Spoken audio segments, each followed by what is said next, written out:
بسم الله الرحمن الرحيم ولقد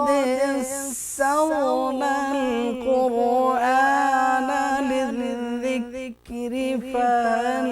من مدكر أعوذ بالله من الشيطان الرجيم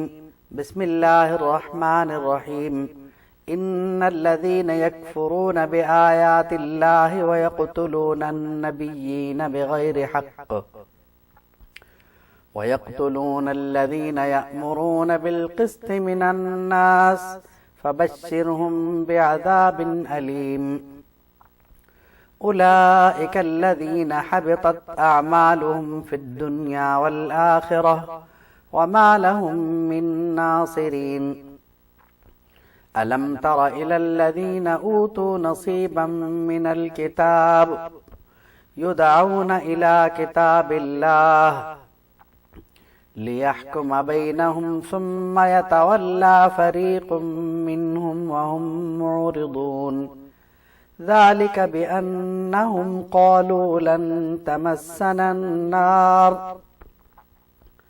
إلا أياما معدودات وغرهم في دينهم ما كانوا يفترون فكيف إذا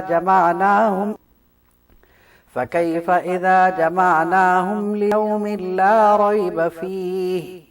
ووفيت كل نفس ما كسبت وهم لا يظلمون صدق اللہ العظیم۔ تلاوت کردہ آیات کریمہ اس لحاظ سے انتہائی اہم ہے کہ اس میں جناب رسالت مآب صلی اللہ تعالیٰ علیہ وسلم کو تسلی دی گئی ہے اور یہ بتایا گیا ہے کہ جو طریقہ کار آپ کے ساتھ اپنایا جا رہا ہے وہی طریقہ کار آپ سے پہلے انبیاء کرام کے ساتھ بھی اس قوم نے اپنایا ہے۔ ان الذین یکفرون بآیات اللہ، بے شک وہ لوگ جو اللہ کی آیات کا انکار کرتے ہیں۔ اب یہاں آیات سے دو مرادیں ہو سکتی ہیں۔ ایک تو یہ کہ جو لوگ نبی کریم صلی اللہ تعالیٰ علیہ وسلم کا انکار کرتے ہیں، آپ کے معجزات کا انکار کرتے ہیں، اور ایک مراد یہ ہو سکتی ہے کہ یہ لوگ قرآن مجید کا انکار کرتے ہیں۔ تو دونوں صورتوں میں بات یہ ہوگی کہ ان کا یہ فعل کوئی نئی بات نہیں ہے، یہ کام کرتے رہنا ان کی پرانی عادت ہے۔ اب سوال یہ پیدا ہوتا ہے کہ نبی کریم صلی اللہ تعالیٰ علیہ وسلم کے زمانے میں جو لوگ موجود تھے تو انہوں نے تو انبیاء کرام کو شہید کیا تھا اور نہ ہی علماء کرام کو شہید کیا تھا، پھر یہ بات کیوں آئی؟ تو مفسرین نے لکھا ہے کہ اس کی وجہ یہ ہے کہ ان کے جو باپ دادا ہیں یہ چونکہ ان کے روش پہ چل رہے تھے، اس لیے ان کے فعل کو ان کی طرف منسوب کر دیا کہ یہ بھی ویسا ہی کر رہے ہیں، کیونکہ مفسرین نے لکھا کہ ایک موقع وہ آیا کہ ان کے باپ داداؤں نے، یعنی یہود کے جو بڑے تھے اس زمانے کے، انہوں نے ایک یعنی دن کے ذرا سے حصے میں 43 انبیاء کرام صلوات اللہ وسلامہ علیہم اجمعین کو شہید کر دیا، اور پھر شام کے وقت میں تقریباً 112 علماء اور وہ لوگ جو نیکی کا حکم کرتے تھے، نیکی کا حکم دیتے تھے، انہیں شہید کر دیا۔ یعنی ایک دن میں اتنا بڑا لاس اور ایک دن میں اتنا بڑا نقصان۔ تو فرمایا کہ وَيَقْتُلُونَ النَّبِيِّينَ بِغَيْرِ حَقٍّ، کہ انبیاء کرام کو یہ ظلماً شہید کیا کرتے تھے، یعنی ان کے جو باپ دادا تھے وہ ایسا کرتے تھے، تو اب ان کا بھی ایسا کرنا کوئی نئی بات نہیں ہے، یعنی ایسا یہ کرتے رہتے ہیں۔ اب مسئلہ یہ ہے کہ اس کو فطرت سمجھا جائے یا عادت، کیونکہ فطرت تبدیل نہیں ہوتی، عادت تبدیل ہو جایا کرتی ہے۔ تو فطرت تو نہیں کہیں گے اس کو، عادت ہی کہیں گے، کیونکہ فطرتاً تو ہر ایک ٹھیک ہی ہوتا ہے، بگاڑ اس میں بعد میں جا کے پیدا ہوتا ہے۔ تو عادتاً یہ لوگ اس طرح کے کام کیا کرتے تھے، عادت کا تبدیل ہو جانا، عادتاً یہ لوگ ایسے کام کیا کرتے تھے، عادت کا تبدیل ہو جانا یہ کوئی بہت بڑا مسئلہ نہیں ہے، کیونکہ ظلم انسانی فطرت تو نہیں ہوتی، یہ تو نہیں کہا جا سکتا کہ ظلم کرنا انسان کی فطرت میں ہے، عادت ہو سکتی ہے، یا ظلم کرنے کی اور وجوہات ہو سکتی ہیں، بہت سارے وجوہات ہو سکتی ہیں، کہ عام طور پر یہ ہوا ہے کہ کسی دنیاوی غرض کے لیے جو اس کی نظر میں انتہائی اہم ہو، انسان بہت کچھ کرنے کو تیار ہو جاتا ہے، اور وہ ظلم سے بھی ہاتھ نہیں روکتا۔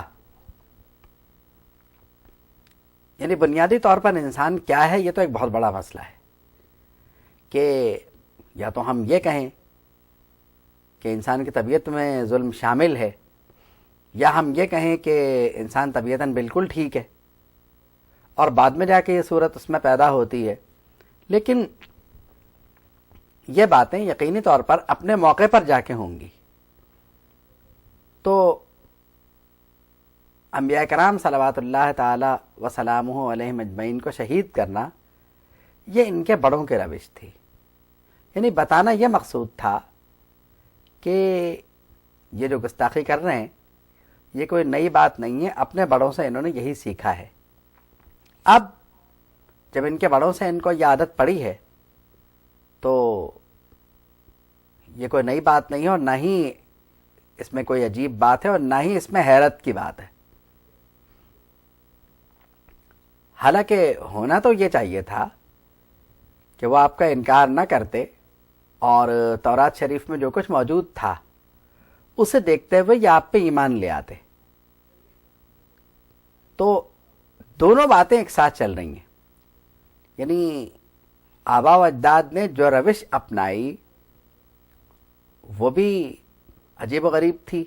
اور ان کے راستے پہ چلنا یہ بھی عجیب و غریب تھا۔ تو اس لحاظ سے یعنی انہوں نے تورات کی بھی خلاف ورزی کی،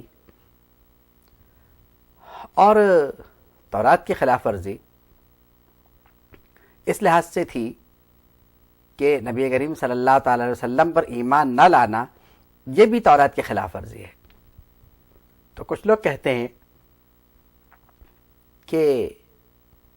یہ جو آیات کریمہ ہیں ان کا شان نزول کچھ اس طرح سے ہے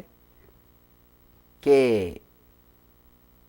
نبی کریم صلی اللہ تعالی علیہ وسلم کو تسلی دی گئی۔ کچھ لوگوں نے یہ بھی کہا کہ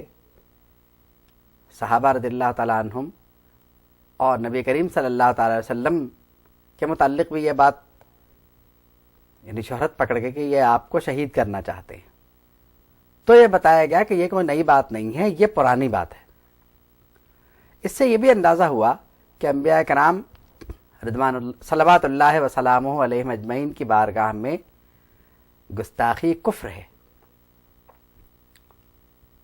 یعنی یہ کہ آپ کی بارگاہ میں گستاخی کفر کا سبب ہے، بلکہ کفر ہے، اور اب ایسے صورت میں اعمال جو ہیں وہ قرآن مجید کی روح سے گئے، برباد ہو گئے۔ اللہ فرماتا ہے فَبَشِّرْهُمْ بِعَذَابٍ أَلِيمٍ، انہیں عذاب کی خوشخبری سنا دیں۔